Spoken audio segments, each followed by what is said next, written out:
Hey everyone. So I've been posting so many food pictures to Instagram and I get such a great response that I decided to maybe start doing some short videos to show how I make some of my recipes and do some of my food preparation. So we'll see how this goes. Hopefully you guys enjoy it and it could be a little bit of fun. So we'll see what happens. For my first cooking video, I think we're gonna make some sourdough pizza dough. So you guys, everyone's been on this sourdough kick, you've got your sourdough starter that you've been working on, you've been making tons of sourdough bread, you got sourdough frozen in the freezer, you've been giving it away to all your friends. What else can we do with this starter? Well, there's lots of different recipes that really benefit from using a sourdough starter as opposed to yeast. And pizza dough is one of those. So this recipe I found on a website called The Spruce Eats. I'll link to it below so you can check out that site and the recipe. But it's an easy recipe because it uses a 1-2-3 ratio.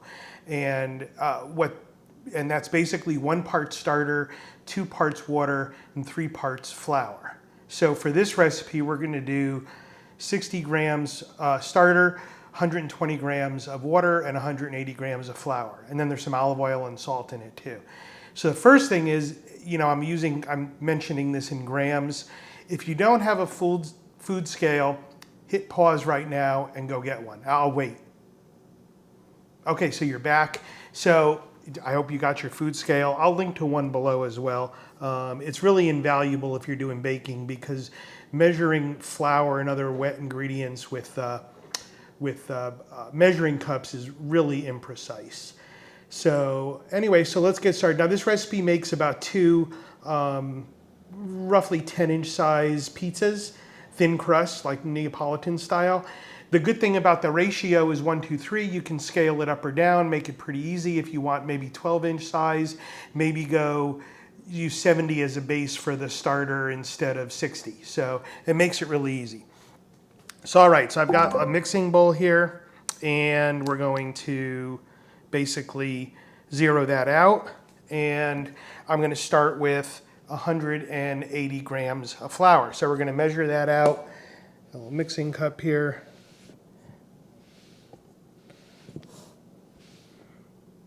And a little bit more, a little more, a little more. All right, 181. You don't have to be OCD about this. If it's close, that's pretty good. So now, next thing is 120 grams of water. There's 180 grams of flour, 120 grams of water. Interesting note about water, 1 milliliter of water weighs 1 gram. So if you've got a mixing cup that measures in grams, that's a good start. So we're gonna add 120 grams of water. Okay, so you notice I forgot to zero out my scale. Luckily, I can do some simple math, and 180 plus 120 is 300, so I've got it at 300 right now. Now I'm gonna zero it out, and we're gonna add, let me get a spoon.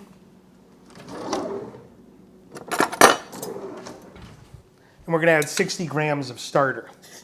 So here's my sourdough starter. I fed this morning.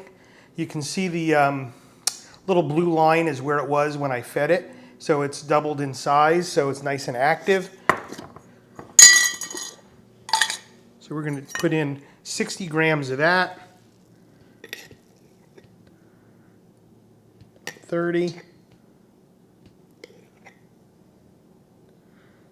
55 by the time that drips off. And we've got 60 grams of starter. We'll put that aside for now. Okay, don't need the scale anymore. Well, you know what, we're gonna keep the scale. So the other 2 ingredients in the recipe are olive oil, and I already measured some out here, about 15 grams of olive oil. Olive oil, that's about a tablespoon. I usually eyeball it, but I did measure it for this. So we're gonna throw that in. And then 5 grams of salt. And about a teaspoon, depending on your salt, whether it's coarse grain, fine, it's about a teaspoon of salt. So we're just gonna throw that in. Okay, so that's our, let me kick that out of the way. I've got this handy, this is called a Danish dough whisk. And this thing is great for mixing doughs because if you've ever tried to use a regular whisk, it bends and everything gets stuck in the tines. This thing's a lot bigger. I'll link to this below. You don't need one. You can use a measuring spoon, whatever you've got. So we're just going to mix this up until everything's well combined. And it's going to look pretty shaggy. You just want to get all the ingredients mixed in there.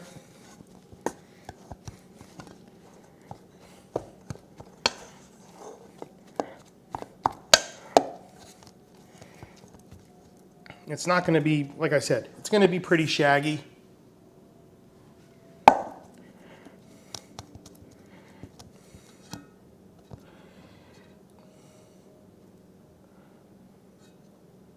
And then we're just going to cover this for about 20 minutes and let it rest. So I'm going to grab something to cover it with. I happen to have this piece of plastic. We're just going to cover that up. And we'll be back in about 20 minutes and we'll take a look at that. Okay, so we're back and it's been about 20 minutes. Hopefully, if you didn't have a food scale, you went out and got one in that 20 minutes. And so the next thing we're going to do is we're just going to fold our dough, and this is how we stretch it. And instead of kneading with these types of doughs with a sourdough and where it's going to be a long fermentation, you don't really knead the dough. You just kind of do folds and stretches, and that kind of helps form the gluten. And this is if you've ever made sourdough, this process can be, you do like 4 folds 30 minutes apart, so it's 2 hours. We're just going to do 2 folds. We're going to do one right now, let it rest for another 20 minutes, and then do another fold right as we shape the dough and put it aside. But there's going to be some fermentation in between that. So I'm going to take this off and I'm going to wet my hands, because working with this dough, you really want wet hands. It really helps so your hands don't stick. You don't want to use a lot of flour yet because you don't want to incorporate more flour into the dough. Okay, and what we're going to do, I'm going to tilt it a little bit so you guys can see. We're just going to reach under, grab that dough, and fold it over. Okay, same thing here. Reach under, grab that dough, fold it over. Another turn, under, fold it over. This side here, we're going to reach under, fold it over. We're going to do this a few more times and see how it's kind of getting a nice sort of smooth, a little smoother even as we do that. Maybe once or twice more. And it's starting to get a little resistant because, again, it's already starting to that gluten is resisting and forming. Okay, and we're just going to flip that ball and we're just going to cover it up again. That was it. We're going to let this rest for 20 minutes and then we'll come back. Actually, yeah, we'll come back, let it rest for 20 minutes, do another fold, then it's going to rise. So see you in 20 minutes, explain that to you, and we'll see you soon. Okay, so we're back, and the dough's rested again for another 20 minutes. And you can see it's already a lot smoother than when we first mixed it. And we're going to do another of those same stretch and folds to get that gluten developing. The gluten is what really gives the dough its texture and stretchability. When you're stretching out the dough for pizza or for bread, it gives it that texture and the chewiness. So let's wet our hands again. And same process as before. We're just going to fold that over, stretch it out, fold it over. One more time. In that last corner.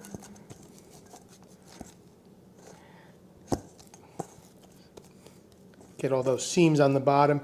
So now this is going to sit for about 2 to 3 hours and let it slowly rise. And it's not an exact science. You're going to want to see some bubbles starting to form on the dough. It doesn't rise like a yeast dough. This isn't going to double in size or more. It's going to increase in size maybe 30, 40, maybe 30%. And you're going to see some bubbles, but it's not like a yeast dough.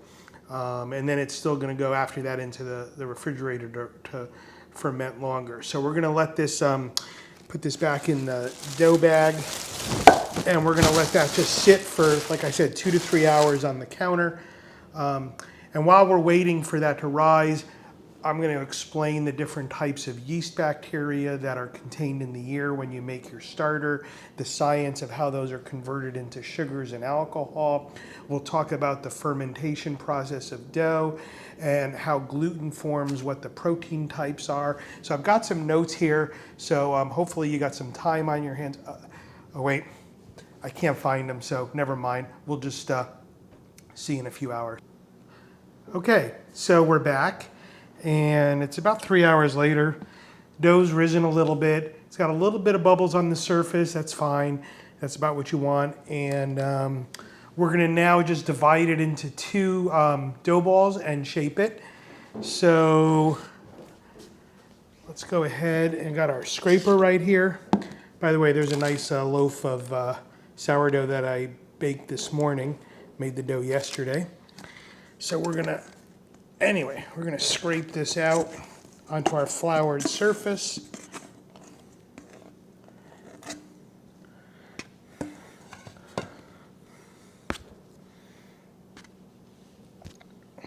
And I can see some nice bubbles. Let me get this nice and floured.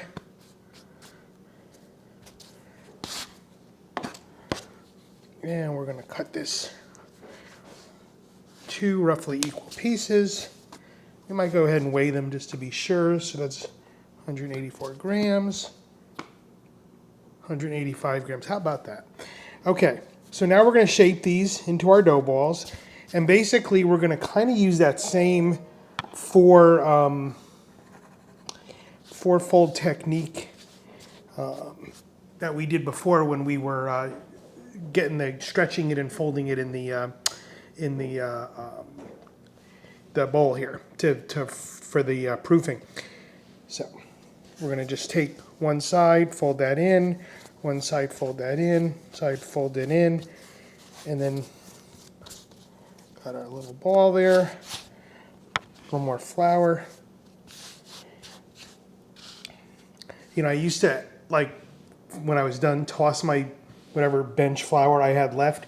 Now I poured it back into the flour bin ever since flour became more scarce than gold or saffron. So yeah, it's kind of funny how things have changed. So now we're going to shape this other one, shape that over again, fold those over.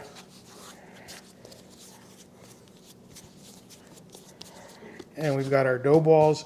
And what I like to do is I just kind of push them around on the board, and what that does is the surface tension of the board just kind of folds in the underside a little bit to kind of help seal the bottom. So we're going to let that sit there for about just until we grab some containers. And what I've got here is I've got 2 plastic deli containers, you know, the kind of things you get stuff in the store from, Olives or whatever. And I saved them from the store, but I also bought some of these on Amazon. I've got this size, which is the pint, and then I've got the quart size. They're just great. So I've lightly oiled these with some olive oil, just put a little bit in and rubbed it around with a paper towel.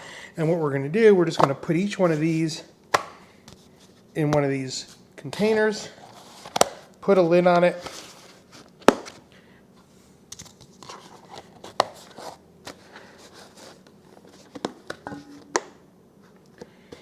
and that's it. We're going to put these in the refrigerator. You want them to ferment in the refrigerator at least overnight, and these will last probably up about a week in the refrigerator. The good thing about a starter dough is that it's a very slow fermentation process, and that does 2 things. It really develops some really good flavor and texture, and it also It's a slow fermentation, so you can leave it. You don't have to use it right away. The dough won't sort of collapse because the yeast has all been spent. It'll kind of go on for a lot longer period of time. So these are great to make. You can double. Like I said, we talked about the ratios. You can double this or do whatever you want in terms of the ratios and make as much as you want and put it in the refrigerator. I haven't tried freezing it. I've been told you can, but I've never tried it.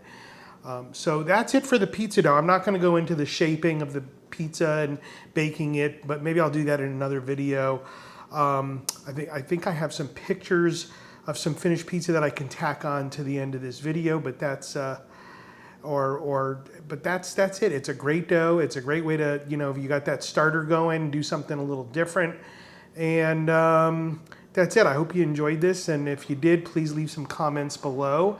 And we will, and hopefully I'll do some more of these. This is kind of fun. So take care, everyone, and we'll talk to you soon.